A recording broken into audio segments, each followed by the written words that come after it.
Varicose veins కి సరైన చికిత్స కోసం సంప్రదించండి ఎవిస్ హాస్పిటల్.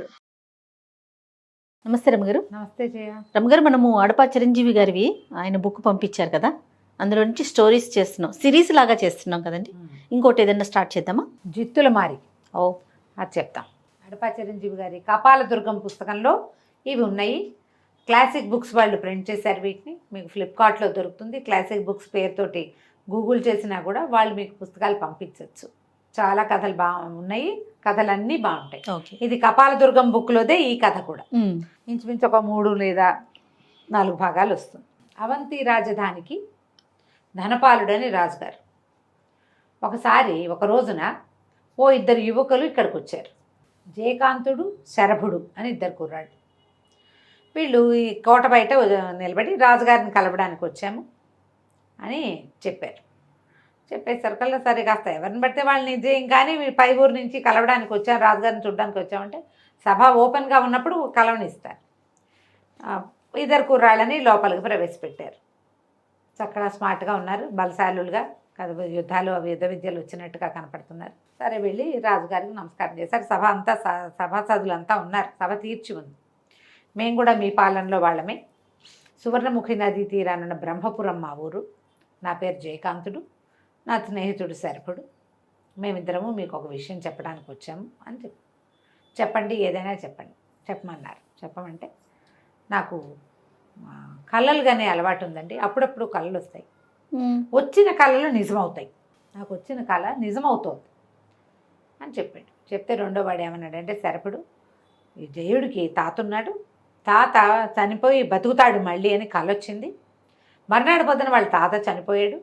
ఆయన పాడి మీద ఎక్కించి తీసుకెళ్తున్నప్పుడు కూడా జయకాంతుడు గొడవ చేశాడు, తాత బతికొస్తాడని. తను పెట్టిన గొడవకి తీసుకెళ్ళకుండా, దహనం చేయకుండా ఆపితే సాయంకాలానికి తాత బతికాడండి. ఒకసారి దొంగల మీద కళ వచ్చింది. ఏదో ఎడ్ల బండి పోయింది. ఆ ఎడ్లు ఎక్కడున్నాయో ఇతని కళలో కనపడింది. దొరికినాయి. సభాసదులంతా నవ్వారు. అలాగా అన్నారు. కళలు నిజం అవుతాయంటే అవుతాయి, లేకపోతే లేదు. ఎవరి కళ వాడికి నిజం అవుతుంది. ఎవరి గురించో కళ ఎట్లా వచ్చి ఎలా ఇదవుతుంది. అయితే ఇప్పుడు నువ్వు ఏం చెప్పడానికి వచ్చావు అంటే, నాకు ఒక ప్రత్యేకమైన పోయిన పౌర్ణమికి ఒక కళ వచ్చిందండి. ఈ కళలో ప్రజలంతా కన్నీళ్లతోటి మిమ్మల్ని వేడుకుంటున్నారు. ఈ కష్టం తీరకపోతే మేము ఊరొదిలి వెళ్ళిపోతామని మీ దగ్గర వాళ్ళు విలపిస్తున్నట్టు కళ వచ్చింది. కానీ వాళ్ళకు వచ్చిన కష్టం ఏమిటో నాకు అందులో కనపడలే. ఈ కళ్ళలో నుంచి లేచి నేను అది ఆలోచిస్తూ మళ్ళీ పడుకున్నప్పుడు నాకు మీ యువరాణి మదన మంజరిని నేను వివాహం చేసుకున్నట్టు రెండో కళ వచ్చింది. ఇవి 2 పౌర్ణమి నాటి రాత్రి వచ్చాయి. ప్రజలకు ఏదో కష్టం రాబోతోంది, మిమ్మల్ని జాగ్రత్తగా ఉండమని చెప్పడానికి వచ్చాం అంటే అందరూ సభాసదులంతా నవ్వారు. కొంతమంది రాజుగారు సీరియస్ అయిపోయాడు. పిల్లని పెళ్లి చేసి రాజకుమార్ని పెళ్లి చేసుకున్నట్టు కళ వచ్చిందంటే వస్తుంది కదా. రాజుగారు వీళ్ళిద్దరిని బంధించండి అని కేకలు పెట్టాడు. 2 బంధించి పట్టుకుపోయారు.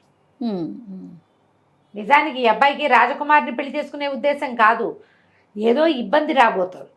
బాగా ఆలోచించుకున్నారు. ఇప్పుడు రాజ్యం సుభిక్షంగా ఉంది, ఏ ప్రాబ్లము లేదు. ఎందుకు కష్టం వస్తుంది ప్రజలకి?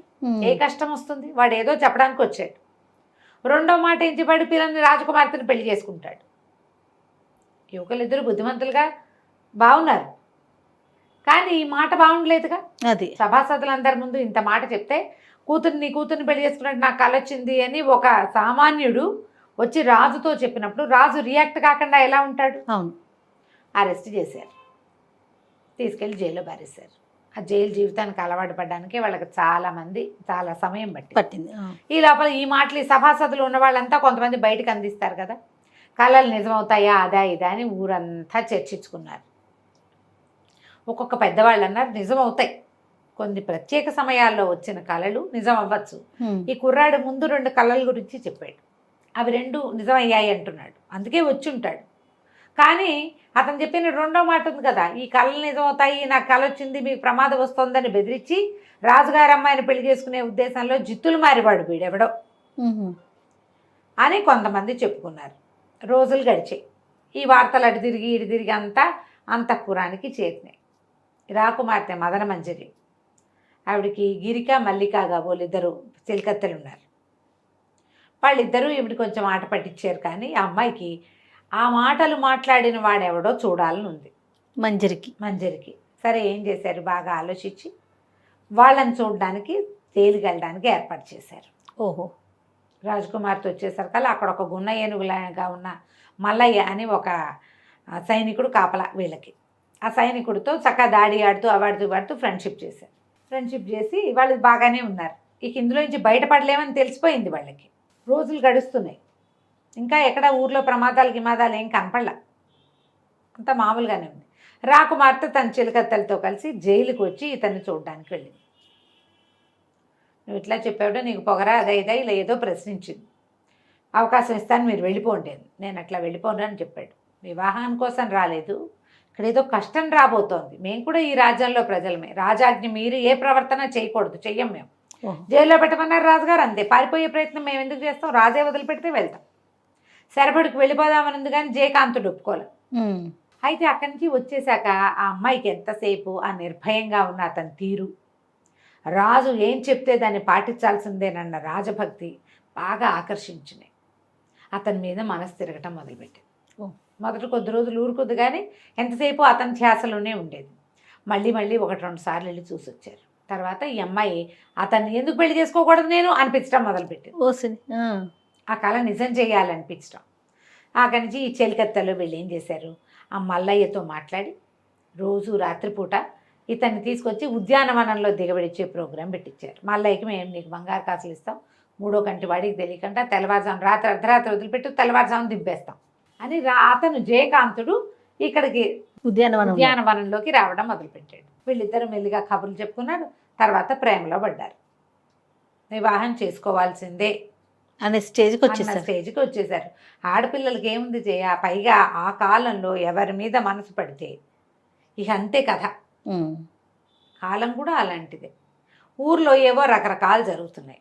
ఎట్లాంటివి కనపడతాయంటే ఒక 2 ఆడపిల్లలు 4 ఆడపిల్లలు ఎక్కడికో ఆడుకోవడానికి వెళ్ళారు. అంతా ఆడుకున్నారు, తిరిగి వస్తుంటే ఎవరో ఒక ముసలావిడ ఏడుస్తూ కనపడుతుంది. ఆ కొడుకు కోడల్ని బాగా పిల్లనిచ్చి పెళ్లి చేశాను, నా కోడలు మంచిది కాదు, నన్ను ఇంట్లో నుంచి పంపించేసింది, మా అబ్బాయి కూడా నన్ను పొమ్మన్నాడమ్మా, ఇక్కడ వచ్చి కూర్చున్నానంటే పద మీ ఇంటి దగ్గర దింపుతాను, నువ్వు వచ్చి మా ఇంటికి వచ్చి చెప్తావా అని ఈ అమ్మాయిని అడిగింది. ఆ ముసలావిడే ఈ వస్తున్న ఈ ఆడపిల్లల్లో ఒక పిల్లని అందగత్తెని అడిగితే, నేను చెప్తే మీ అబ్బాయి వింటాడా అవ్వా అంటే, వింటాడమ్మా, తప్పకుండా వింటాడు అంటే, పద నేను మీ ఇంటి దగ్గర దింపుతానని ఆ ముసలమ్మని రెక్కపుచ్చుకొని లేవదీస్తుంది.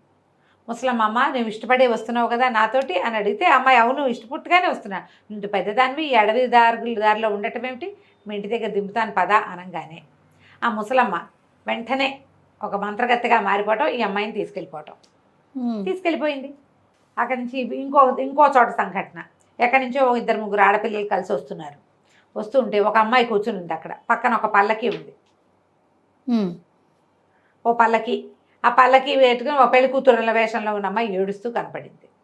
ఎందుకు ఏడుస్తున్నావని ఆడపిల్లలో ఒక పిల్ల, ఉత్సాహంగా ఉన్న పిల్ల అడిగితే, మేము పెళ్లి గుంపుతో వచ్చాము, తప్పిపోయాము, మరి మా వాళ్ళంతా తలా ఒక దారి అయిపోయారు అంటే, సరే నేను నిన్ను దింపుతాను పట్టు, నేను నీకు తోడొస్తాను పద అని అమ్మాయి అనగానే, నువ్వు ఇష్టపడే వస్తున్నావా నాతో అని అడిగి, ఇష్టపడే వస్తున్నాను నేను దింపుతాను అనగానే, ఆ పల్లకి మీరు చేయిస్తే పల్లకి మంత్రదండంగా మారుతుంది, ఇదేమో మంత్రగత్తెగా మారిపోతుంది, ఈ కనపడ్డ పెళ్లి కూతురు పిల్ల ఈ మాట్లాడిన పిల్లని లేవదీసుకుపోతుంది. ఇట్లా ఎన్ని చోట్ల ఎంతమందో మిస్ అయిపోతున్నారు. వీళ్ళకి పక్క రాజ్యంలో ఉన్నటువంటి ఒక రాజకుమార్తె అన్న ఆ చెల్లెలు ఇద్దరు వేటకొచ్చారు. వేటకొస్తే అన్న చెల్లెలు చెరోదారి అయిపోయారు. రాజకుమార్తెకి 2 అక్కా చెల్లి కనిపించారు. అక్కా చెల్లిని ఎవరో వెంబడబడుతున్నట్టు మాయ అంతా, వాళ్ళెవరో మాకు మమ్మల్ని ఇబ్బంది పెడుతున్నారని చూపించి, ఈ వచ్చిన అమ్మాయి రాజకుమార్తె వాళ్ళని యుద్ధం చేసి ఆ వచ్చిన వాళ్ళందరినీ పారద్రోలి, మిమ్మల్ని నేను దింపుతాను అని బండి గుర్రం ఎక్కించుకుంటే, గుర్రంతో పాటు నడిచెళ్తుంటే, నువ్వు ఇష్టపడే వస్తున్నావు కదా మాతోటి అని అడిగి, అవును అనగానే మాయ చేయటం, తీసుకెళ్ళిపోవటం. అయ్యో, రాజకుమార్తె మిస్ అయిపోయింది. పక్క రాజ్యం రాజకుమార్తె మెల్లిగా ఒక్కొక్క ఇంట్లో, వాళ్ళ ఇంట్లో అందగత్తెలుగా ఉన్న అమ్మాయిలందరూ మిస్ అయిపోతున్నారు. ఎక్కడెక్కడ సౌందర్యవతులు గాయబు. కరణం గారమ్మాయి, మున్సబ్ గారమ్మాయి, రెడ్డి గారమ్మాయి, చలమయ్య ఏమిటి బంగార పని చేసే వాళ్ళ అమ్మాయి, ఇక అందరూ ఒక్కొక్క జాతి వీళ్ళే అని కాదు, రాజకుమార్తెలే అని కాదు, మ్మ్. సౌందర్యవతి పిల్ల అందగత్తె అనుకున్నావా, అంతే. బయటికి వెళ్తే మిస్ అయిపోవటం. రాజు ఏం పట్టించుకోవట్లేదని పుట్టేసింది. అంతేగా ఇప్పుడు ప్రభుత్వం ఏం చేసింది అండి, ఎక్కడో వరదలు వచ్చినాయి వెంటనే ప్రభుత్వం అంటాం మనం. అవును, వరద రావడానికి ప్రభుత్వం ఏం చేయలేదు, కొంచెం ఇంకా స్పీడ్గా చెయ్యాలి అంతే. అంతే. తప్పిస్తే దాన్ని ఆపలేరు కదా ప్రకృతి వైపరీత్యాలని. ఇప్పుడు ఇలా మాయమంత్రాలను ఎవరేం చేస్తారు? ఉమ్. దాంతో నానా గందరగోళము చెలరేగిపోయింది ఊర్లో. ఒక రకంగా కాదు. ఇంతలో ఏమైంది, కొంతమంది చేరి మనం రాజుగారి దగ్గరికి వెళ్దాం, రాజుతోటి మాట్లాడి చూద్దాము. వీళ్ళల్లో కొంతమందికి తట్టింది. పూర్వం ఒక కుర్రాడు వచ్చాడు, ఉమ్. ఏదో విపత్కర పరిస్థితి వస్తుందని, వచ్చినట్టు కలొచ్చిందని చెప్పాడు. ఆ కుర్రాడు ఏమయ్యాడు? ఇక రాజుగారు అమ్మాయిని పెళ్లి చేసుకోవడం పాయింట్ వదిలేశారు. విపత్కర పరిస్థితి వస్తుందన్న మాట తెలిసింది. ఆ అబ్బాయి ఏమయ్యాడు అని మాట్లాడుకుంటున్నారు. ఏమయ్యాడు? వాడు రాజకుమార్తెకి ప్రియుడయ్యాడు. అదే కదా. అందులో ఉన్నాడు, జైల్లో ఉన్నాడు.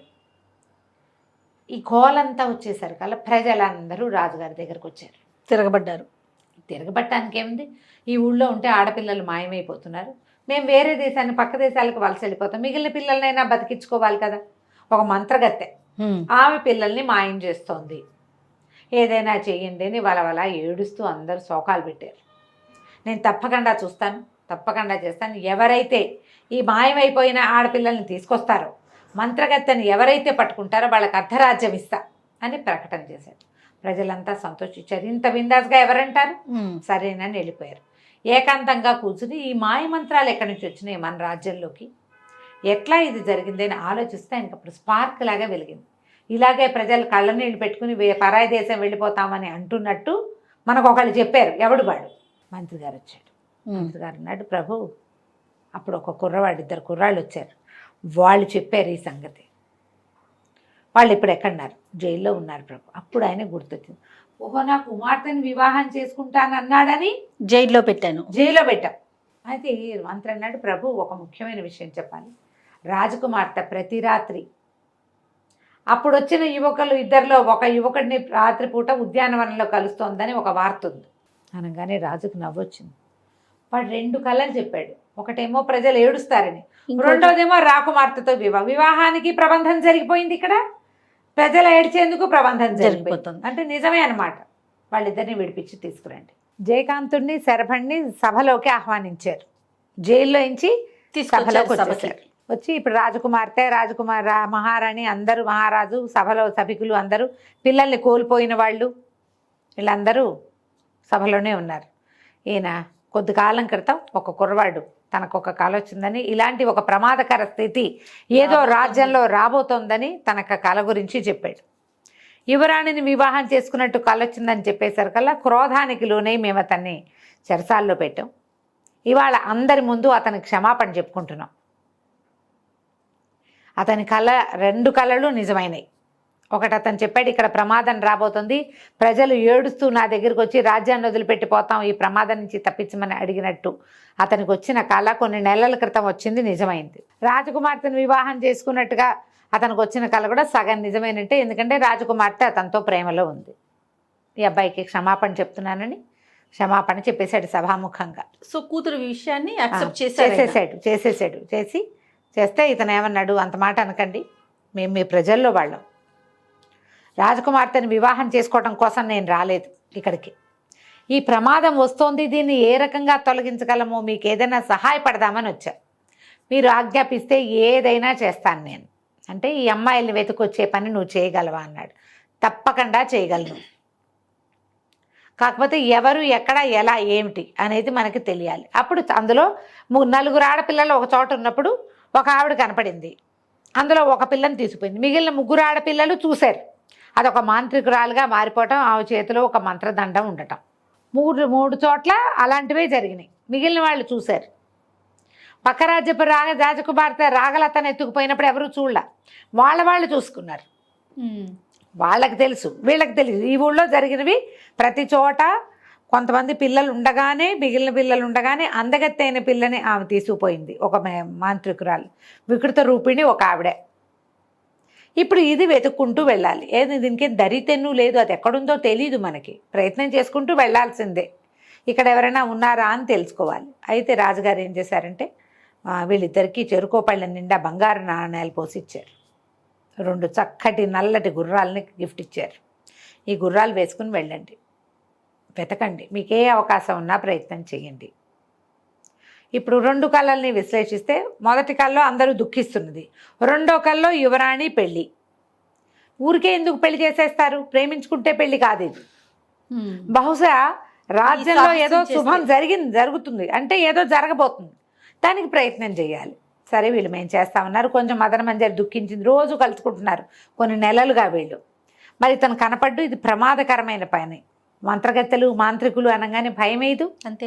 దుఃఖిస్తూనే తన రాజ్యానికి అవసరమైన ఈ పనిని చేయడానికి సాహసిస్తున్న జయకాంతుని చూసి సంతోషిస్తూ పంపించింది.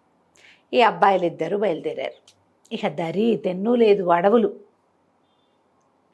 ఎంత ప్రయత్నం చేశారో, వెళ్ళి వెళ్ళి వెళ్ళి వెళ్ళి చివరికి ఒక రాజ్యాన్ని చేరారు. ఈ రాజ్యాన్ని చేరాక ఈ రాజ్యం ఏమిటి? కుండిన రాజ్యం, కుండిన నగరం అది. ఈ నగరంలోకి ప్రవేశించి వీళ్ళు ఇప్పుడు 3-4 రోజులు ప్రయాణం చేశారు. మొదట వాళ్ళు కట్టించిన ఆహారం అంతా అయిపోతుంది. ఎన్ని రోజులు ఉంటాయి? వండిన ఆహారాలు కాయా కసరు తింటున్నారు. సరే ఇక్కడ ఎవరైనా పుట్టకోళ్ళ ఇల్లో ఏదైనా దొరుకుతాయేమో చూద్దామని నగరం లోపలికి వెళ్ళారు. అది కుండిన నగరం అని తెలిసింది. వీళ్ళు ఇక్కడ ఏమైనా పుట్టకోళ్ళు దొరుకుతాయా అదే అని అడిగారు. అడిగితే బాబు ఈయన ముందుకెళ్ళండి, రాజుగారు కట్టించిన ధర్మశాలలే ఉంటాయి. అయితే ఒక పని చేయాలండి, మీరు రాజుగారిని చూడాలి. ఎందుకు, అది అవసరమా అని అడిగారు వీళ్ళు. అవసరం అంటే కాదండి, కానీ ఎవరైనా వీరులు రాజ్యంలోకి వస్తే నాకు ఒకసారి చూపించమని అడుగుతారు, మీ ఇష్టం అంటే వీళ్ళు సరే రాజుగారిని మేము కలుస్తామన్నారు. ఇద్దరిని రాజుగారి దగ్గర తీసుకుపోతే ఆయన, ఆ రాజ్యానికి రాజుగారి పేరు విక్రమకేసరి. ఆయన చాలా దిగులుగా ఉన్నాడు. నాయన ఏ ఊరు ఎక్కడ ఏమిటి అని కనుక్కుంటే ఫలానా రాజ్యం నుంచి వచ్చామండి, అవంతి నగరం, మేము ఇట్లా బయలుదేరాము, మరి మా రాజ్యంలో ఇలా మా అమ్మాయిల్ని ఎత్తుకుపోతున్నారు, దాన్ని కనుక్కోవడానికి వచ్చాం అనేసరికి ఆయన అన్నాడు, బాబు వెతకపోయిన తీగ గాలికి అడ్డమడ్డట్టుంది, మా అమ్మాయిని కూడా ఎవరో ఎత్తుకుపోయారు. అయితే రాజకుమార్తె 2 అమ్మాయిల్ని రక్షించిందని ఆ అమ్మాయిలిద్దరిని అటకాయించినటువంటి దొంగలు చెప్పారు మాకు. మా మీద ఫైట్ చేసింది అమ్మాయిలిద్దరిని రక్షించింది అని. ఆ అమ్మాయిలే ఈమెను ఎత్తుకుపోయి ఉండొచ్చు. ఒకటి రాక్షస అయితే, రెండోది మంత్రదండం. అది 2 రూపాల్లో కనపడుతుంది. ఆ మంత్రదండం ఏ రూపం కావాలంటే ఆ రూపం ధరిస్తుంది. మంత్రదండం అని చెప్పాడు. చెప్తే అమ్మాయి ఈయన ఏమన్నాడంటే, మా కుమార్తె రాగలత తన అన్నయ్య ఆనందవరంతో కలిసి వేటకెళ్ళింది. అన్న చెల్లి సెపరేట్ అయిపోయారు. చెల్లెలు కొంతమందికి కనపడి మాయమైపోయింది. రాగలత చాలా అద్భుతమైన ఫైటరు, అన్నయ్యని మించింది, కత్తి యుద్ధంలో పేరెన్నిక కలిగింది. ఇంకా వివాహం కాలేదు, అవివాహిత కన్య. మా అమ్మాయిని రక్షించి తెచ్చిపెట్టు నాకు అని ఆయన అడిగాడు. అడిగితే ఇతను ఏమన్నాడు, సరే మీరు పని చేయండి, రాగలతది ఒక చిత్రం గీయించి ఇవ్వండి. వీళ్ళు ఒక 4 రోజులు మా దగ్గర ఉండమని అంతఃపురంలోనే ఉంచుకున్నారు. నగరంలోనే ఉంచుకుని 4వ రోజున ఒక చక్కటి వస్త్రం మీద అమ్మాయి బొమ్మ గీయించి ఇచ్చారు. అయితే వీళ్ళు ఏమన్నారంటే, అక్కడ ఏ భయభయత మాంత్రికుల హడావిడి ఉందో అక్కడ మనకు తెలీదు, చిన్నప్పటి సంఘటన ఏదైనా ఒకటి చెప్పండి, ఆ అమ్మాయికి మేము మంచివాళ్ళమేనని తెలియటం కోసం అని ఆనందవర్మని అడిగి, అమ్మాయి అన్నయ్య విక్రమకేసరి గారి కొడుకు అమ్మాయి చిన్నప్పటి సంగతులు కనుక్కొని మళ్ళీ బయలుదేరి వెళ్ళారు. వీళ్ళు ఒక 2-3 రోజులకు సరిపడా ఆహారం కట్టించారు. వెళ్ళగా తిండంతా అయిపోయింది. ఇక ఒక అడవిలోకి ప్రవేశించారు. ఎంత వెళ్ళినా అడవి పూర్తి కావటల్లా, ఎక్కడికి వెళ్తున్నామో తెలియటల్లా. చాలా వెళ్ళారు, 5-6 రోజులు ప్రయాణం చేశారు. చివరికి వీళ్ళు ఒక చోటకి చేరేసరికి వాళ్ళకి ఎట్లా కనపడింది, ఒక పచ్చగడ, ఒక అడవి, ఒక ప్రాంతము, నీటి బొగ్గు ఒకటి ఉంది, నీరు వస్తుంది, ఏవో పళ్ళు అవి కనపడుతున్నాయి. అక్కడ ఒక ఆయన ఋషీశ్వరుడు తపస్సు చేసుకుంటూ కనపడ్డాడు వీళ్ళకి. కనపడేసరికల్లా మనం ఈయన్ని సేవిద్దాం, తపస్సు భగ్నం చేయొద్దు, ఆయన దారిని ఆయన ఉండని అని ఇద్దరు ఏం చేశారు, అదంతా ఆశ్రమంలాగా ఉంది, చిన్నది పనసాల లాంటిది, పెద్దది కాదు చిన్నది, అంతా మట్టి కొట్టుకుపోయింది. చెట్లు కొమ్మలు మొక్కలు చెక్కలు విరిగి పడిపోయి ఎండుటాకులు రోతగా ఉంది. ఆయన ఎప్పటి నుంచి ధ్యానం చేసుకుంటున్నాడు. జనరల్గా ధ్యానాలు అవి శుభ్రమైన ప్రాంతాల్లో చేసుకుంటారు. ఈయన శుభ్రం చేసుకుని కూర్చుని ఉంటాడు. ఎన్ని రోజులైందో ఇట్లా అయిపోయింది. ఇద్దరు కలిసి చుట్టూతా అంతా శుభ్రం చేశారు. బోళ్ళని పళ్ళు కోసుకొచ్చుకున్నారు. కాసిన పళ్ళు తిని మంచినీళ్ళు తాగారు. అక్కడి నుంచి ఏం చేశారు, మళ్ళీ కాసిన పళ్ళు కోసి పక్కన పెట్టి మంచినీళ్ళు కూడా తెచ్చిపెట్టుకుని